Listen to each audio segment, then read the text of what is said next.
সুধী মন্ডলী, শেষ হলো আজকের পঞ্চভূতির অনুষ্ঠান। সেই সঙ্গে আজকের এই অনুষ্ঠানের প্রধান অতিথি ডক্টর সাহেব মন্ত্র আরেকটি বইয়ের মোড়ক উন্মোচন করবেন।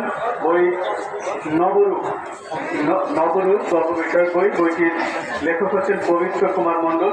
এখন এই বইটির মোড়ক উন্মোচন হতে যাচ্ছে। আমি পবিত্র কুমার মণ্ডলকে সংক্ষিপ্তভাবে তার বই সম্পর্কে বলার জন্য অনুরোধ করছি। ধন্যবাদ।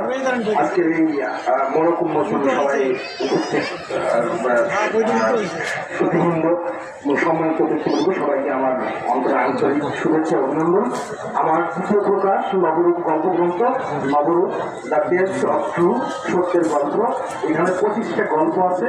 এই গল্পটা আছে আপনারই গল্প, সময়ের গল্প, জীবনের গল্প। প্রত্যেকটা মানুষের জীবনের যে লাইফ সাইকেল, সেই সাইকেলের প্রতিনিয়ত যে ঘটনা অঘটনা এবং সেই ঘটনা অঘটনা থেকে উত্তরণের পথে মানুষের যে শুভযাত্রা, তারই গল্প নবরূপ। এখানে আছে প্রেম, ভালোবাসা, পারিবারিক জীবন, সামাজিক জীবন, মোটামুটি সম্পূর্ণ একটা compact life style as well as জীবনের যে বৈচিত্র্য এবং তার থেকে উত্তরণের পথে নবরূপ গল্পগ্রন্থ। আশা করি সকলের ভালো লাগবে। এটা আপনারই গল্প। ধন্যবাদ সবাইকে।